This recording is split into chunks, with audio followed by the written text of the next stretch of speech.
featuring ang lumangit-ngit ang papag. Isang araw, may isang lalaking nakaupo sa isang parke sa Tauran County. Siya ay nag-iisip at nag-iisip. Ngayon, siya ay tatayo siya at pupuntahan yung siso na may tao. Kakausapin niya ito tungkol sa lumangit-ngit na papag. Ayan, nag-usap sila. Simulan mo ako. Pare, bilis na. Ano ba? Bakit? O sige na nga, ayaw mo. Babay na. At eto, may isang at nagpunta siya sa slide.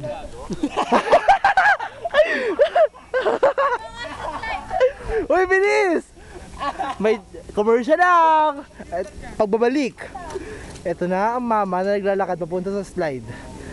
Nag-iisip pa rin siya kung paano lumalangit kitang papag. Ito ang isang babae, yung tatanungin niya.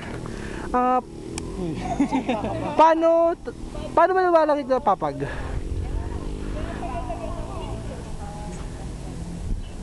Nag-isip siya. Ganun pala yun. At merong isa pa na lalaki. Andun. Ayan. Hinampas niya. Hinampas.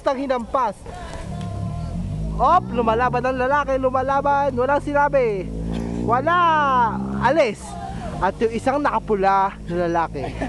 Nakapulang lalaki na nakaupo sa malapit sa slide.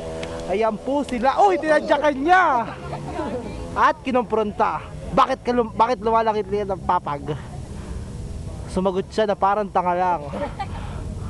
At wala rin siya napala. At siya ay nag-slide. At nagpunta sa mga nagsisiso. Siso. Ayan ang babae. Tinanong niya, bakit niya naglalaro?